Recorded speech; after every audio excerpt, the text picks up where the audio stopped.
Hello সবাইকে। আসলে আমার অ্যাটায়ারটা একটু চেঞ্জ দেখতে পাচ্ছেন, কারণ আমি একটু বেরিয়েছিলাম, বাড়িতে ছিলাম না। সো ওই জন্য বুঝতে পারছেন অ্যাটায়ারটা চেঞ্জ করেছি। সো আসলে এই গরমে আপনি যেখানেই বেরোন ওই অ্যাটায়ারটা পরে, আমি যেটা পরে শ্যুট করছিলাম আমি সেটা পরেই বেরিয়ে গেছি, কারণ আমার হাজব্যান্ড চলে এসেছিল অফিস থেকে। এখন আমি যখন শ্যুট করতে বসেছি এখন প্রায় রাত্রি 10:30 বাজে। সো ওই সেই একই, মানে সাজগোজ আমি কিছুই করছি না, শুধু ওই দিদিমণির মতো একটা চশমা পরে উইদাউট মেকআপে বসে পড়েছি। বাইরে বেরিয়েছিলাম, গলদঘর্ম অবস্থা, গা ফা পুরো মানে মানে কী বলে, ঘামে একদম প্যাচপ্যাচে অবস্থা যেটাকে বলে মানুষের। তো অ্যাকচুয়ালি আগে যে অ্যাটায়ারটা পরেছিলাম ওটা একটু মানে আমি অকেশনালি কোথাও এই very recent, I must say, আমি এটা কোনো প্রমোশন নয়, বাট আমাজন থেকে কিনেছিলাম, কোয়ালিটিটা ভীষণই ভালো। কিন্তু এখন যেটা দেখছেন এটা একদম মানে রেগুলার যাতায়াত করি পরে আর কি। এই এই ধরনের হালকা পাতলা গরমে পরতে ভীষণ ভালো লাগে। মানে এক ছাটের যে ফ্রকগুলো হয় একদম আদ্যি কাপড়ের, ওগুলো পরতে খুব আরাম হয় অ্যাকচুয়ালি। তো আমার গলদঘর্ম অবস্থা, চুলফুলের অবস্থা থেকেই বুঝতে পারছেন, ঘেমে স্নান করে গেছি। জাস্ট এসে ঘরের মধ্যে বসলাম, বসে যেহেতু আসলে এটা চেঞ্জ করার একটা কারণও আছে, বাইরে বেরিয়েছিলাম, শুধু ঘাম নয়, মাছ মাছ কিনতে গিয়েছিলাম, মাছের জল সারা গায়ে ছিটে যাচ্ছে, তাই অবস্থা। সেই জন্য আরও বেশি করে চেঞ্জ করার দরকার ছিল, কারণ ওইটা পরে ওটা পরে ভিডিও করতে বসাটা ঠিক একটু কেমন কেমন লাগলো, সেই জন্য এটা একটা চেঞ্জ করে নিলাম। যাকে এটা হচ্ছে কবিতা, মানে এই লাস্ট কবিতাটা আপনারা অন্য অ্যাটায়ারে দেখবেন, এই কারণে এতগুলো কথা বলা। মানে একই দিনে শ্যুট, কিন্তু অ্যাটায়ারটা আলাদা, মানে ড্রেসটা আলাদা, অ্যাটায়ার মিন্স ড্রেসটা আলাদা, এমনি তো কোনো মেকআপ ফেকআপ কিছু নেই। সে যাই হোক, লাস্ট কবিতাটি বলে নিই, এই অ্যাটায়ার। তারপর 4টে গল্পের শ্যুটও আমার বাকি রয়েছে, সেটাও করতে হবে, সেটা এই অ্যাটায়ারে দেখতে পাবেন। চুলের স্টাইল, চুলের স্টাইল শুনেছ নিশ্চয়ই, হরেক রকম সকম বিউটি পার্লার, পাড়ার সেলুন, সব জায়গায় গ্রাহকদের গেলেই শোনা যায় নানান চাহিদার বকম বকম। যুগ পরিবর্তনের ছোঁয়ার চল বিবর্তনে লেগেছে চুলের ছাঁট কাটেও।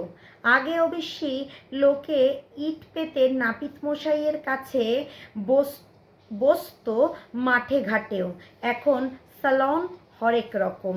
করতে চুলের স্টাইল টাকা খরচ হচ্ছে বেশি, সেখানে হলে চলবে না, বাজেট কম, তাই চলছেও হেয়ার কাট করে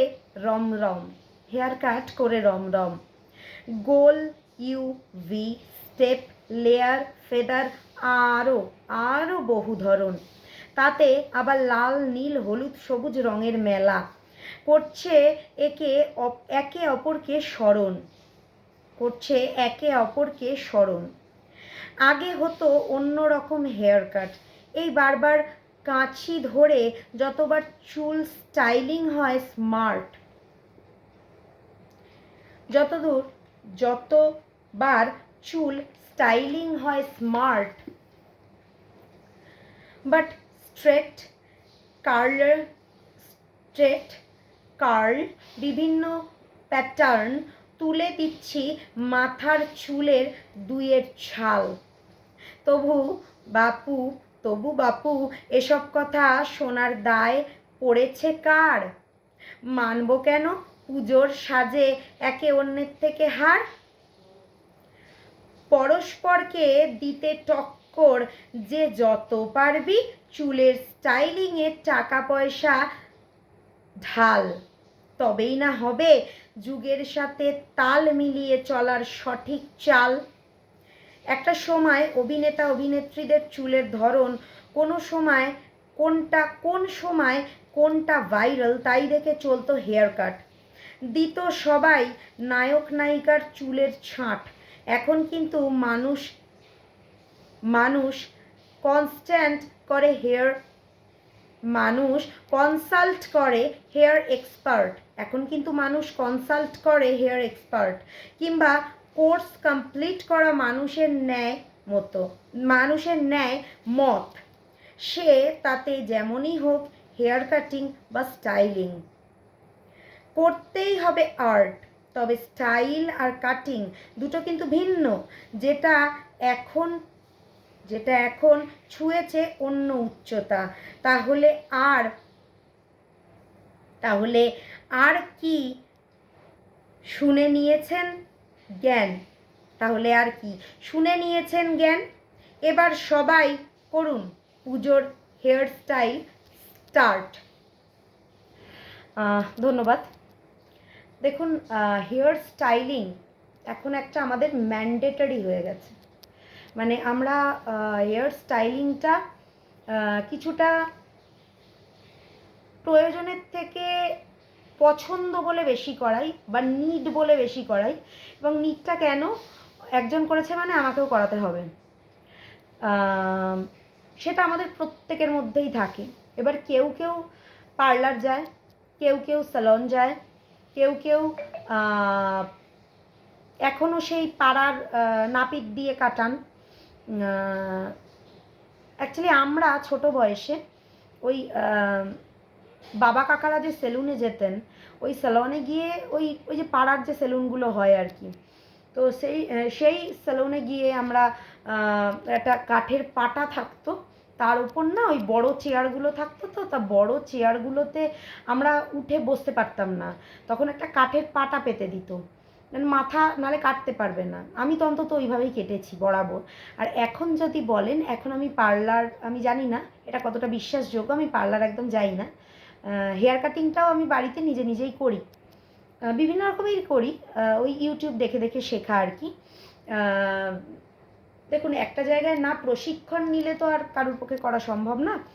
কাজেই আমি ওই ইউটিউব দেখে দেখে আপনার ফেদার কাট, তারপরে স্টেপ কাট, তারপরে তারপরে স্ট্রেট, তারপরে বিভিন্ন জিনিস এবং যাবতীয় সাজগোজ বলুন বা কোনো সময় যদি বাইরে যাওয়ার জন্য কার্ল বা স্ট্রেট করতে হয়, সেগুলো সবই বাড়িতেই করি। তো আমি খুব একটা পার্লার যাই না, খুব একটা কেন, একদমই যাই না।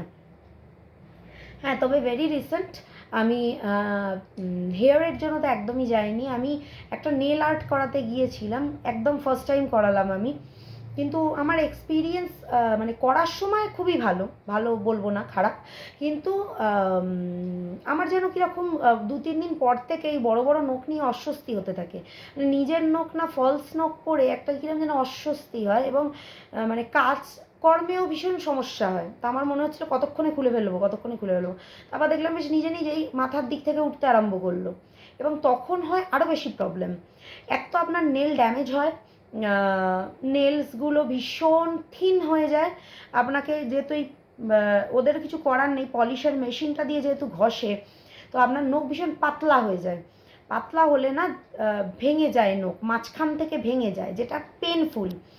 সো আমার মনে হয় যেন নিজের নখ বড় করা, বা কোনো সময় যদি ধরুন আপনি ফলস নেল কিনে এনে কোথাও যাওয়ার আগে গ্লু দিয়ে আটকে গেলেন, এসে খুলে ফেলে দিলেন, আমার মনে হয় সেটা বেশি মানে আমার কাছে অ্যাকসেপ্টেবল। তো তো এইভাবেই চলে। আর হ্যাঁ, এবার একটা কথা বলে দিই, যেটা আমি আগের কবিতাগুলোতে বলতে পারিনি, তখন আপনাদেরকে বলছিলাম যে আমার ভীষণ তাড়াহুড়ো ছিল।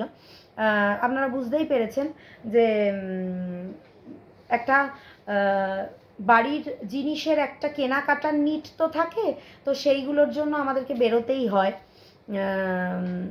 তো ইদানিং দেখলাম, এতদিন ইলিশ ছিল না, ইলিশ হঠাৎ বাজারে প্রচুর উঠেছে, জামাই ষষ্ঠী সেই অর্থে সার্থক।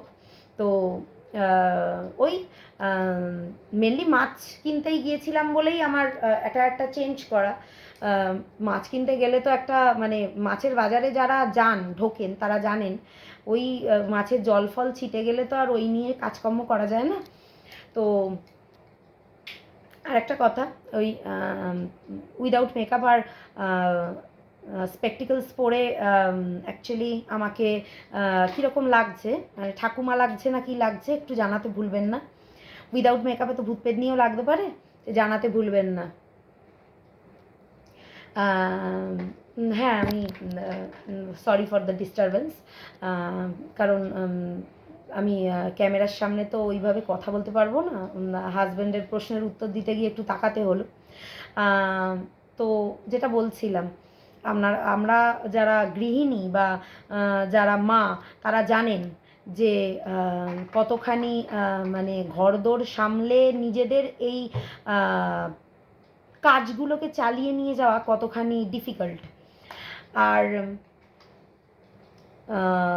ওই জন্যই এর আগে যে কটা পেরেছি শ্যুট করে গিয়েছি, বাকি শ্যুটটা এখন করে আমাকে চটজলদি নিচে যেতে হবে। তো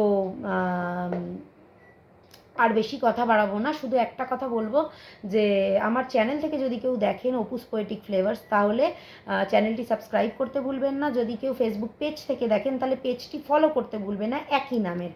আর আমার আগেই বলেছি যে আমার এর মধ্যে একটা ওই দাঁতের দুটো সাইডের ওটি তো একবারে হবে না, এখন একটা হবে আবার পরে একটা হবে। তো ওই ওটির জন্য আমি সম্ভবত কদিন কথা বলতে পারবো না। তো সেই জন্য আমি আগে থেকেই শ্যুট করে রাখছি, যে কদিন শ্যুট থাকবে আপনারা দেখতে পাবেন। যদি একান্ত শরীর খারাপ না হয়, শরীর খারাপ হলে আমি আপনাদের নোটিফিকেশন দিয়ে দেবো। আর আমার যে কার্টুন চ্যানেলটা রয়েছে সেই কার্টুন চ্যানেলটাতে আমার স্পিচ ছাড়া বা ভয়েস ওভার ছাড়া কার্টুন আসবে, কারণ যেহেতু আমি কথা বলার অবস্থাতে থাকবো না। হ্যাঁ, আমি দেখুন ওই অসুস্থতার টাইমে আমি ওই ধরনের ব্লগগুলো করা আমি ঠিক পছন্দ করি না। তো এটা আমার পার্সোনাল মত। নিজের একটা অসুস্থ শরীর নিয়ে বসে পড়লাম যে দেখুন আমার এরম হয়েছে, তারপরে আমার ওগুলো ঠিক ভালো লাগে না। তো হ্যাঁ, আমি আপনাদের সাথে শেয়ার করেছিলাম কি হয়েছিল আমার, কারণ এখনকার দিনে অ্যাওয়ারনেসটা খুব জরুরি। আমি যে নার্সিংহোম বা হসপিটালে গিয়েছিলাম তার নাম আমি নিতে পারবো না, কিন্তু আমার শহরের বিরাট নাম করা একটি হসপিটাল, নার্সিংহোম। সো ওই রকম জায়গায় এরকম হতে পারে, সেখান থেকে বহু দূর দূর থেকে মানুষ চিকিৎসা করাতে আসে, সেটা কিন্তু আমার সাথে না হলে আমি জানতে পারতাম না। তো যাকগে সেসব কথা। এবার এই যে কোনো ওটি, ধরুন দাঁতের যন্ত্রণা মানুষকে নতুন করে বলে দিতে হয় না যে কী হারে, যার যার আক্কেল দাঁতের প্রবলেম রয়েছে তারা জানেন যে কী হারে মানে প্রবলেম হয়, প্রবলেমেটিক জিনিসটা। আর ব্যথা তো মানে ব্যথাতে মাথা ব্যথা মানে আউট হয়ে যাওয়ার অবস্থা হয়। তো বাধ্য হয়েই আমাকে তুলতে হচ্ছে। এবার তুললে যখন স্টিচটা পড়ে, সে যে অপারেশনই হোক, দাঁতের অপারেশনে তো খুব একটা একদম সেই টুক করে এমনি দাঁত একটা তুলে দিলাম আলাদা ব্যাপার, কিন্তু আক্কেল দাঁত যেটা চিরে তুলে সেটাতে স্টিচ পড়বে বা বোনস কাটতে হবে, সেই জিনিসগুলো তো একটু ভাইটাল মানে একটু একটু ক্রিটিক্যাল হয়ে যায়। হ্যাঁ, তো সেই নিয়ে একটা টেনশন তো থাকে, সেই নিয়ে একটা ভয় থাকে। তো সেই দোলাচলেই এখন চলছি, দেখা যাক কি হয়।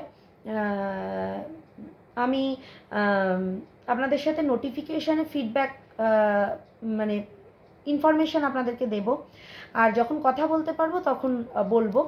আর বাদবাকি তাছাড়া আপনারা যে ভিডিওগুলো দেখবেন এরপর থেকে, সেগুলো এখন শ্যুট করা, ওটির আগে আবার শ্যুট করব ওটির পরে। হ্যাঁ, আর যেহেতু কার্টুনটাতে আমি ভয়েস ওভার ছাড়বো, যদি অবশ্য সুস্থ থাকি, মানে ছাড়ার মতো অবস্থাতে থাকি, তাহলে ছাড়বো, কিন্তু ভয়েস ওভার ছাড়া, যেহেতু আমার কয়েকদিন আমার কথা বলা বারণ বা কথা বলতে পারবো না। যাকে আর কথা বাড়ালাম না, আপনারা আমার চ্যানেলটি ভালো লাগলে লাইক করতে ভুলবেন না, বেশি বেশি করে শেয়ার করুন যাতে অন্যদের কাছে পৌঁছে যায়। আর আমার বাকি যে ফেসবুক পেজগুলি রয়েছে তার নাম হলো অ্যাভিয়ান্স অ্যাভিনিউ, যেটা আছে আপনারা জানেন, সেই নামের চ্যানেলও আছে। আর একটা আছে অর্পিতার গল্পের ঝুলি, আর একটা আছে অর্পিতার গল্পের আর গানের ঝুলি। অর্পিতার গল্পের ঝুলিটা হচ্ছে ফেসবুক পেজ, আর ক্রিয়েটিভ অর্পিতা বলে একটি ফেসবুক পেজ রয়েছে, ওখানে আমি আমার গাওয়া গানগুলো দিয়ে থাকি। এই চ্যানেলটাতে যদিও আমার গাওয়া গান দেওয়ার কথা, কিন্তু আমি আগে না, আমি শিখেছি তো অবশ্যই আমার গুরুর কাছে, কিন্তু আগে আমি কোনোদিন ওই হারমোনিয়াম বাজিয়ে গানটা খুব একটা গাই না। আমি মোস্টলি একটা সুরকে গলায় বসিয়ে ওটা আমার গুরু বলতেন, তো ওইভাবে আমি গানটা গাই। আগে তানপুরাতে গাইতাম, কিন্তু এখন আর নিয়ে বসা হয় না। সো আমার বরাবর ওই তানপুরা, গিটার এগুলো বাজিয়ে গান গাইতে বেশি ভালো লাগে হারমোনিয়ামের থেকে। তো আমি সেই জন্যই হারমোনিয়াম খুব একটা ইউজ করি না।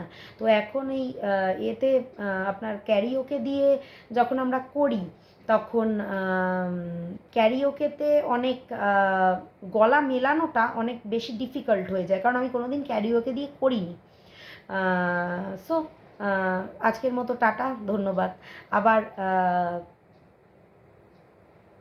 এরপরের যে অন্য অ্যাটায়ারে দেখবেন সেগুলো হয়তো ওটির পরে শ্যুট করব, আবার ওটির পর দেখা হবে আর কি। সো আজকের জন্য টাটা।